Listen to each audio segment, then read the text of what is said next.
Shalom, hari ini kita akan renungkan kitab Daniel pasal 11, teksnya ayat 10 sampai 19 dan sudah dibagi 3 paragraf.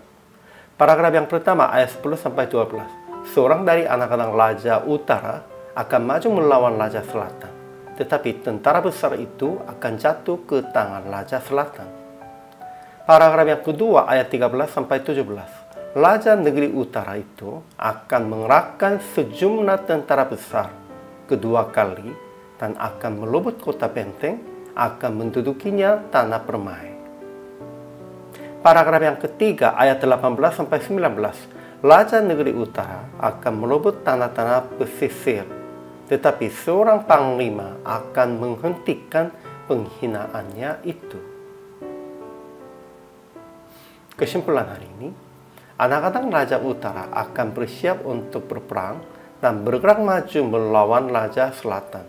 Namun Raja Selatan mengalahkan mereka, tetapi Raja Utara akan mengerahkan lagi sejumlah tentara besar yang lebih besar dari yang pertama.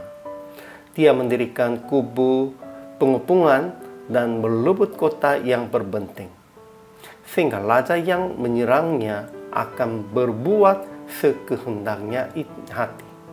Ia akan menduduki tanah permai dan seluruhnya akan ada dalam kekuasaannya. Lalu ia akan melebut tanah-tanah pesisir, tetapi seorang panglima akan menghentikan penghinaannya itu. Setelah itu ia akan pulang ke negerinya sendiri. Ajaran tentang Allahnya, Tuhan memberitahukan rencananya atas negeri-negeri dengan begitu detail. Itu semuanya Tuhan sudah rencanakan dan sudah beritahukan kepada Daniel dengan detail. Ajaran tentang manusianya. Pertama, sekalipun Raja negeri selatan menewaskan banyak tentara negeri utara, dan dia tidak akan mempunyai kekuatan karena hatinya bermegah. Kedua, pada waktu Raja negeri utara mengerahkan lagi tentara besarnya, banyak orang akan bangkit melawan lagi Raja negeri selatan. Orang-orang dari bangsa Israel juga akan membesarkan diri, tetapi mereka akan tergelincir. Ketiga, Raja negeri utara yang melebut kota benteng, yang menduduki tanah permai itu akan berbuat sekehendaknya hati. Keempat, lalu ia akan melebut tanah-tanah pesisir, tetapi seorang panglima akan menghentikan penghinaannya itu. Kemudian raja itu akan pulang ke negerinya sendiri, tetapi jatuh dan tidak akan ditemukan lagi. Tentang cerita ini, negara utaranya itu negara kerajaan Seleukus, dan negara selatannya itu negara kerajaan Ptolemaios. Dan kita sudah tahunya itu panglima, seorang panglimanya itu lambangkan tentang Kaisarian Romawi. Jadi aplikasi hari ini, pertama, jangan bermegah, jangan menjadi sombong, dan jangan melakukan sekehendak hati diri sendiri.